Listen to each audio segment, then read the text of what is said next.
with Al and Juddy, and this is another episode of Seed Dating, the podcast where you get to meet one of Agricom's forage products, learn about its attributes, and match it to your own farm system. And here to nurture this new blossoming relationship is our very own forage relationship expert, Alistair Moorhead. Hi Al, and who are we going to meet today? Well, Juddy, today we're going to meet Ecotain environmental plantain. It reduces nitrate leaching from the urine patch using 4 mechanisms. Wow. If you want to reduce nitrate leaching with Ecotain, you're in luck. Oh dear. But you're right, Juddy. Nitrate leaching from the grazing system largely revolves around the urine patch. Yep. So before we talk about the environmental functionality of something like Ecotain, let's talk about plantain as a species. Plantago lanceolata. So what is Plantago lanceolata? Well, Juddy, it's a weed. Like it's a weed? Yeah, it's a weed. We've found a useful one, and we've certainly found a plant that is basically a forage plant, but at heart it's a weed. Yeah, so I think that's a really important point. If you go, we think of plantains now of these very upright, forage plants, but actually across the globe, if you looked at 35 years ago, this thing was a weed, and by definition, weeds are plants that grow everywhere. And in places that are not necessarily beneficial to the production system, they are noted for being flat weeds that are prolific seeders in the seeding phase, obviously can be very low quality. And so they move from being flat weeds, winter dormant, colonizers of tough conditions and all around the world, on every continent of the world. And then when they go to seed, they contribute to a haying off of the landscape, which is really not a very high quality state. And actually, you and I have actually been part of the journey from that flatweed absolutely through to these forage plants, not only in terms of developing that as a market, but I know you and I stood in a crossing square, actually picking the parents for one of the plants that we find in Ecotain. Absolutely, and before that, I literally had to have discussion after discussion after discussion of why you would consider putting a weed in your pasture. And then really that goes back to what makes the difference of this generation of Plantago lanceolata plants that have entered the temperate forage systems that we've got today. And that really is the fact that in the late 80s and early 90s, a really iconic plant breeder of ours, Dr. Alan Stewart, found and bred winter active upright plantain, and that was a very, very big deal for New Zealand agriculture and technically the use of plantain in general pastures of the world, because really the predominant use of plantain in the world up until then was out of weed stocks from dressing sheds around the world, whereas this plant, I saw it as a student. It amazed me because we're a relatively cool environment on the east side of the Canterbury Plains in New Zealand, not cold, cool. But this plant was sitting upright at the height of a gumboot in the middle of winter. And I've just come through a whole phase where we're looking at diverse pastures back in the late 80s, early 90s when we were at university, was the end of the diverse pasture phase of that phase. And the biggest point of most alternate species is they lack any sort of winter activity. And so this was a really amazing moment to see this very productive upright plant. So winter activity is one of those. What are the other agronomic attributes that let's say Ecotain brings if you're putting that into a pasture? Oh, look, it was so interesting because all the way through this journey of creating the Ecotain and the commercial plantains, I definitely tried not to highlight some of its more quirky components, which it always had. But I wanted to take a producer, a farmer, on the journey that this plant was productive and it was very good for animal performance when managed well and put in the right place.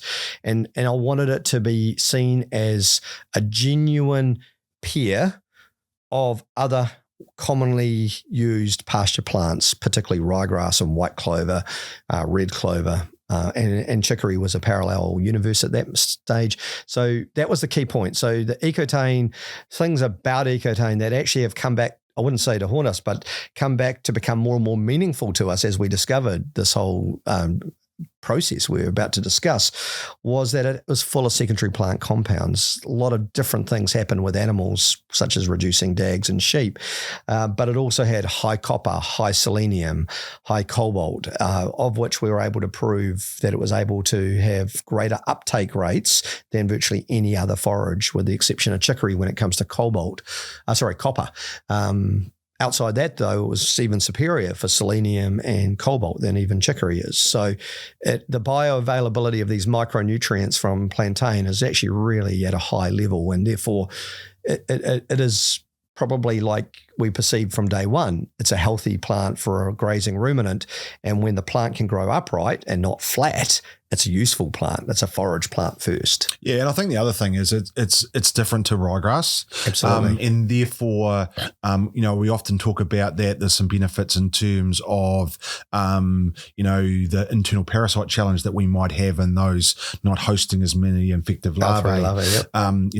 There's some really good research work that's been written around the improvement in bypass protein from this plant and what that offers to the resilience of an animal that's under internal parasite challenge, for example. So there's some really key things there. And actually, quite recently, there's been a real good demonstration in terms of the reduced facial eczema spores in pastures which have Ecotain in them. Well, the interesting thing, and again, this is the topic I never wanted to go close to while we're trying to convert it from a weed to a forage plant, is that its medicinal properties are well known in human medicine around the world. There's very few herbal medicinal books of the world that won't have Plantago lanceolata in there. And, one of its traits was anti-inflammatory, for example. And so these are the things I try to steer away from that still exist today and are benefits that we're going to see more and more in a system because it's been used so widely now and probably take for granted now. But I didn't want it to be the focus of why you would use it. It's a forage first.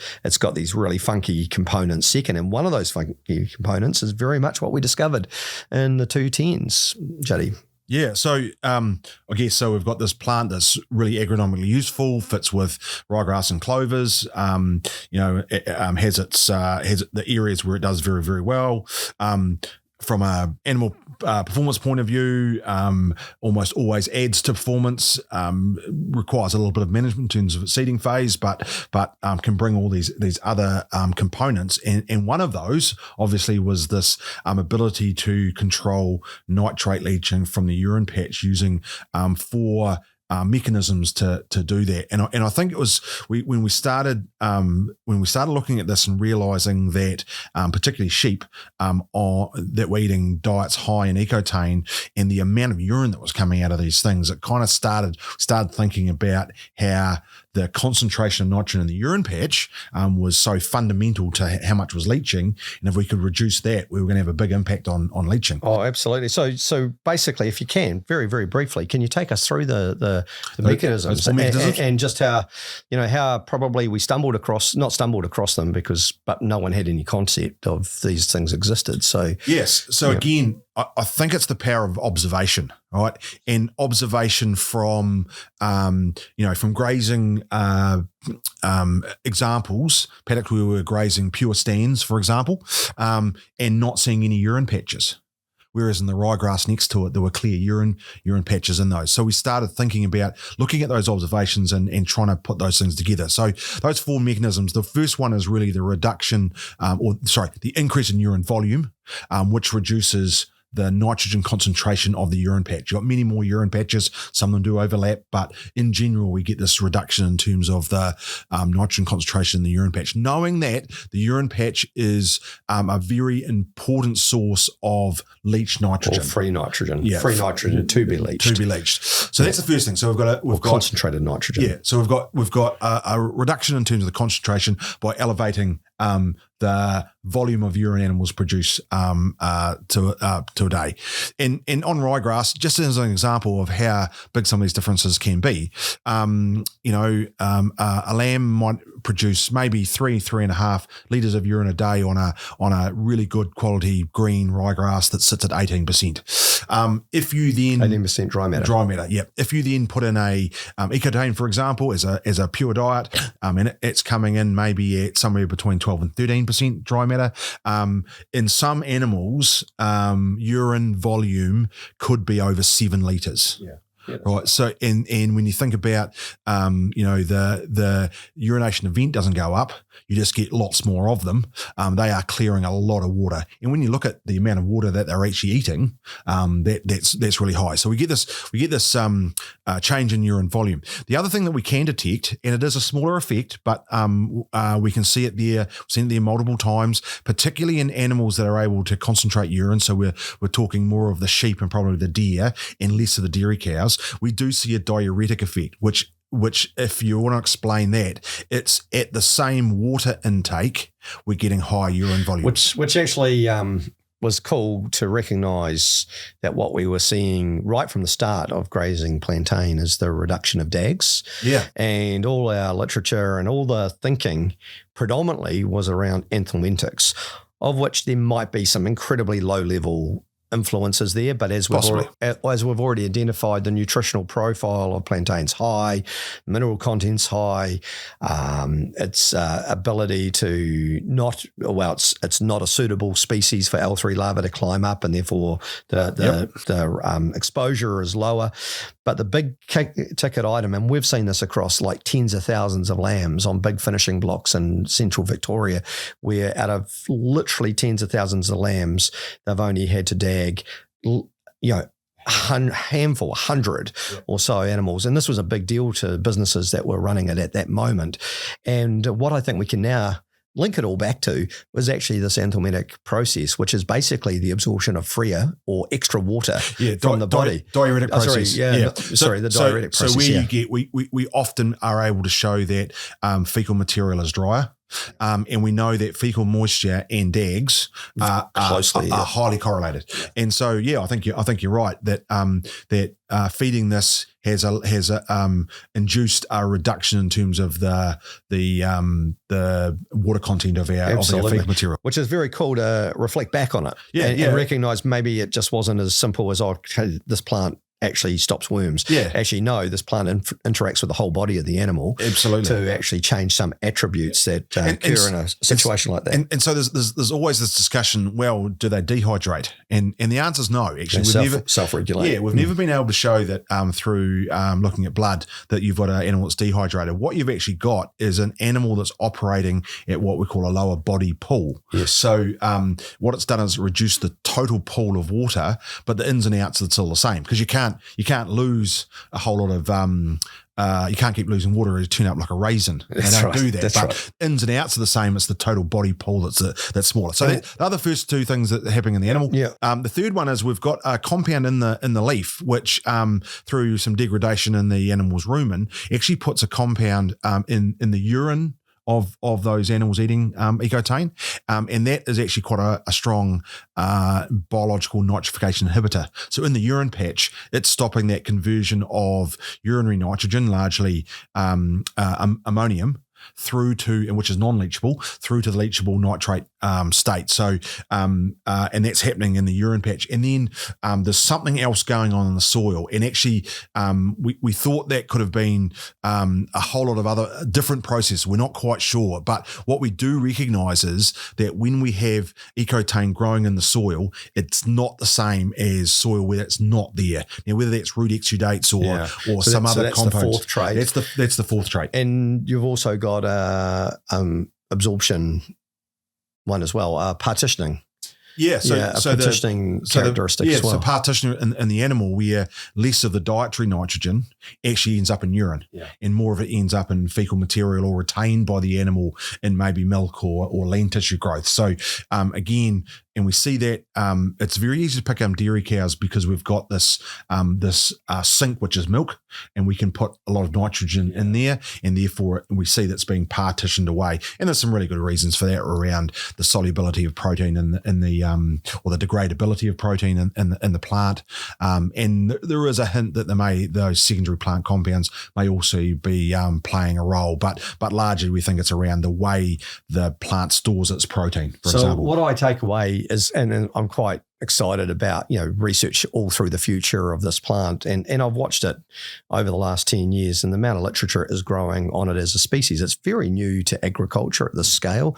Everything, all the historic literature is just that, is historic literature, and it's quite vague when it comes to this type of discussion, because really the environmental aspects of this has only been a thing for pretty much 12 to 14 years maximum. Yeah. So, rose-colored glasses, everyone thinks this has been around for a long time. It really hasn't. No. The amount of work I've watched unfold on it, what makes me excited if I was a researcher or a student all around the world even, is that one of those things is going to work. Yeah. And so often when you've got a one-trick pony, you just get a bad day at a research project, and you get like one set of circumstances, you have one material or methods, you get one outcome.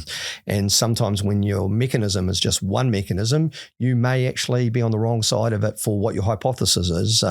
And in the case of the Ecotain model, where we've got these 4 independent processes, something's always happening. Yeah. Always happening. And I think that speaks to the consistency of result that we get out of that. I think the other really important thing to just mention is that we've also been able to demonstrate the effect of including this in the pastures at, even 20 to 25% of the sward. We've been able to demonstrate at field scale that we can see reductions in nitrate leaching through various models and measuring what we think is coming through the soil. And unless I'm greatly mistaken, the point being is that if you've got anything there, something will be happening. Yeah, exactly. And this is this point that I think gets lost in when people say percentages, it must be this or must be that. This is to optimize, this is to theorize an outcome. The reality is if the plant is present, something is happening. Yeah, you can. It's certainly reducing nitrate leaching when it's present. And it looks I think the other discussion, when you shoot to the 20 and the 30% that people bandy around, this is all about the need. Yes. If your need is super high, you actually need quite a bit to actually get the super high opportunity that comes from it. But in general, some people it's the direction of travel their nitrogen environment is and their nitrogen leaching may be. And there is no doubt in my mind when I look at Ecotain, it's a very simplistic thing in real terms to have a little bit in your landscape, and that little bit will be doing something. Yes. The scale, that's open for the need. Yeah, absolutely. And then look, if you don't need it because environmental nitrogen loss is not your thing, you don't need it. No. Put it in as a forage plant and benefit the rewards of micronutrient transfer to your animals and summer dry matter production. Yeah.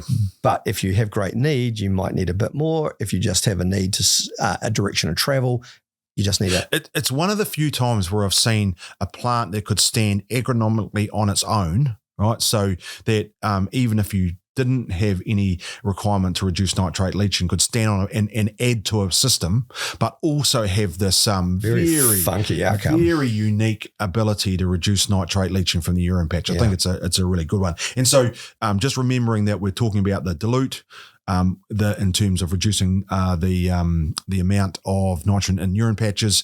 We're talking about the delay, which is that nitrification inhibitor in the urine patch. We've talked about the restrict, as in terms of restricting that movement from ammonium through to nitrate, and the reduce, and that's the we were looking at that plant being in the environment and doing something to the soil. So there's a lot to this Ecotain, and you're right, it's really exciting. All right, this is probably at the end of this particular seed dating podcast. It's a really different one because it really is quite diverse in what it actually touches upon. It's a topic I'm really proud. I'm proud of what, as a group, we've all achieved in this space, because this was not known and it's pretty funky. Ding, ding. Al, there's a lot to this Ecotain and a lot to like. Yeah, Juddy, a nice piece of technology for an important problem. So, Al, you're an 8. Juddy, you're more like a 9. Oh, thanks, mate. Well, today I'm identifying as a dairy farmer and wanting to reduce nitrate leaching from the urine patch. And Ecotain looks like great technology for me. So I'm going to be swiping right. You've been listening to another episode of Seed Dating with Al and Juddy. Hope you can catch another episode real soon.